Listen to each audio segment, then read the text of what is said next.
ഇല്ല, എൻ്റെ ആഗ്രഹങ്ങളൊക്കെ ഫിലിം മേക്കിങ്ങിലും ഞാൻ ഉണ്ടാക്കി വെച്ചല്ല, ഞാൻ കുറച്ച് വർഷങ്ങളായിട്ട് ഉണ്ടാക്കി ആലോചിച്ച് വെച്ച കഥകൾ സിനിമയാക്കണം എന്നുള്ളതാണ് ഏറ്റവും വലിയ.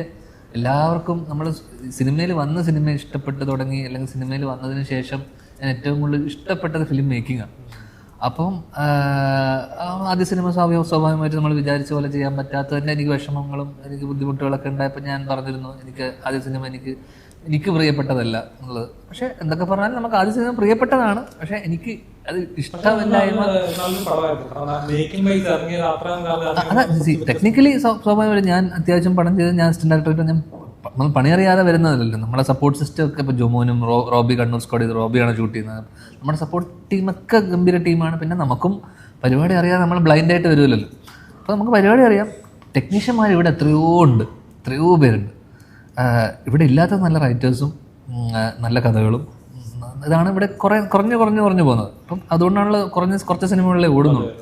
അപ്പം ടെക്നീഷ്യന്മാരിന് ഒരു ദാരിദ്ര്യമില്ല ഇവിടെ. ഉഗ്രൻ DOPമാരുണ്ട്, ഉഗ്രൻ ഡയറക്ടേഴ്സ് ഉണ്ട്. ഇവർക്കൊക്കെ ആവശ്യം നല്ല സബ്ജക്റ്റുകൾ. ഞാൻ ആദ്യം തന്നെ ഇതായപ്പോൾ ഞാൻ ചിന്തിച്ചത് ഞാൻ തന്നെ എഴുതിയിട്ട് എനിക്ക് സംവിധാനം ചെയ്യണം എന്നുള്ളതായിരുന്നു എൻ്റെ ആഗ്രഹം. ആ സിനിമ വേറൊരാളുടെ ചിലവിൽ ചെയ്തു കഴിഞ്ഞാൽ അത് റിസ്ക് വരുത്തണ്ടെന്ന് വെച്ചിട്ട് ഞാൻ തീരുമാനിച്ചു ഞാൻ തന്നെ പ്രൊഡ്യൂസ് ചെയ്യാം. അങ്ങനെ ഞാനും അജുവും വിശാഖും കൂടെ ഒരു കമ്പനി തുടങ്ങുന്നു. അങ്ങനെ നമ്മുടെ ചിലവിൽ നമ്മൾ ഉണ്ടാക്കിയ പ്രൊജക്റ്റാണ് ലവ് ആക്ഷൻ. അതിന് നഷ്ടമായിക്കോട്ടെ അതിൻ്റെ ലാഭമായിക്കോട്ടെ നമുക്കിടയിൽ, അല്ലെങ്കിൽ നമ്മളെ വേറെ ആരോടും അതിന് ഉത്തരം കൊടുക്കേണ്ട അതില്ല ആവശ്യമില്ല. പക്ഷേ സക്സസ് ആയിരുന്നു. ആ സമയത്ത് ഓണത്തിന് ഓടി. പക്ഷേ നേരത്തെ രണ്ടാമതൊരു സിനിമ ചെയ്യുന്ന, അല്ലെങ്കിൽ അതാണ് എൻ്റെ ഏറ്റവും വലിയ സിനിമയിൽ വരുമ്പോൾ ഫിലിം മേക്കിംഗ് അല്ലെങ്കിൽ മുന്നോട്ട് സിനിമ സംവിധാനം ചെയ്യണം എന്നുള്ളത് തന്നെയാണ്.